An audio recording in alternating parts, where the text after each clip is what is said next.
കഥ പെരുന്നാൾ കനവ്.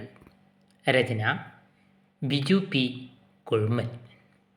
ശബ്ദം നൽകുന്നത് ജയചന്ദ്രൻ വി കെ. ഹലോ അക്ക, നിങ്ങൾ ഈ പെരുന്നാളിനെങ്കിലും ഞങ്ങളുടെ കൂടെ ഉണ്ടാവോ?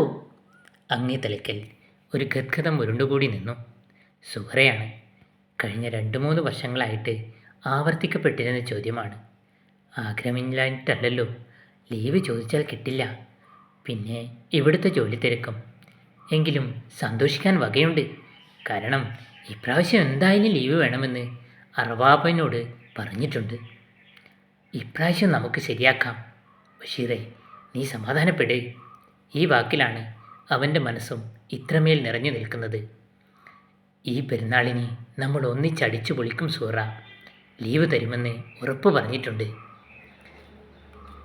പടച്ചോനെ, സത്യം ഞാൻ നിങ്ങളോട് ഒന്നിച്ച് നടക്കാൻ കൊതിയാവണം കേട്ടോ. കയ്യിലെ ഫോണിൻ്റെ ചില്ലി ഗ്ലാസിനപ്പുറത്ത് അവരുടെ കണ്ണുകൾ വിടർന്നത് അവൻ കണ്ടു. ദിവസങ്ങൾ ചാട്ടുളി പോലെ പിന്നെയും കടന്നുപോയി. അവളെ ഒന്ന് കാണാനും ഉള്ളിലെ ആന്തലുകളെ കൂടുതുറന്നു വിടാനുമുള്ള അതിയായ പൂതിയിൽ റംസാൻ നൊയമ്പുകൾ പോലും ഒട്ടും തളർച്ചയില്ലാതെ കടന്നുപോയിക്കൊണ്ടിരുന്നു. എന്തൊരു കിടപ്പാണ് ബഷീറേ, ഇന്ന് പെരുന്നാളല്ലേ, ഇജൊന്ന് എഴുന്നേറ്റ് വാ, നമുക്കിന്ന് ബിരിയാണി ഉണ്ടാക്കാം. സഹിക്കാൻ പറ്റണില്ല ചന്ദ്രേട്ട, എന്തൊക്കെ മോഹങ്ങളായിരുന്നു. അവളെക്കുറിച്ച് ചിന്തിക്കുമ്പോഴാ അവൻ്റെ കണ്ണുകളിൽ ഉപ്പുനീരിൻ്റെ ഉറവ് കെട്ടിനിന്നു. ഒന്നും നമ്മുടെ കയ്യിലല്ലല്ലോ ബഷീറേ, നീ എൻ്റെ കാര്യമൊന്ന് ആലോചിച്ചു നോക്ക്. അച്ഛൻ മരിച്ചിട്ട് പോലും ഒരു നോക്ക് കാണാൻ പറ്റാതെ ഒരുക്കിത്തീർന്നത് നീ കണ്ടതല്ലേ.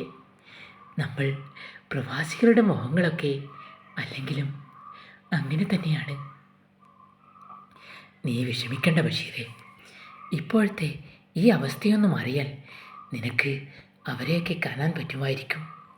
അല്ലെങ്കിലും ആരെങ്കിലും കരുതിയിരുന്നോ പെട്ടെന്ന് ഒരു യുദ്ധത്തിൻ്റെ കോപ്പുകൂട്ടൽ നടക്കുമെന്ന്? നശിച്ച ഈ യുദ്ധം നടന്നില്ലായിരുന്നുവെങ്കിൽ, എയർപോർട്ടുകൾ അടച്ചില്ലായിരുന്നുവെങ്കിൽ ഈ പെരുന്നാളെങ്കിലും വീട്ടുകാരോടൊത്ത് കൂടാമായിരുന്നു.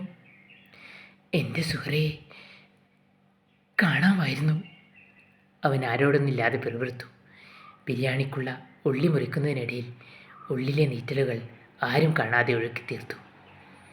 അതിരുകെട്ടി തിരിച്ച ഒറ്റ കട്ടിലിൽ കിടന്ന് മൊബൈൽ ഫോണിൻ്റെ ഇരു കരകളിലുമായി അവരുടെ ഗദ്ഗതങ്ങൾ പിന്നെയും വീണ് പിടഞ്ഞുകൊണ്ടിരുന്നു.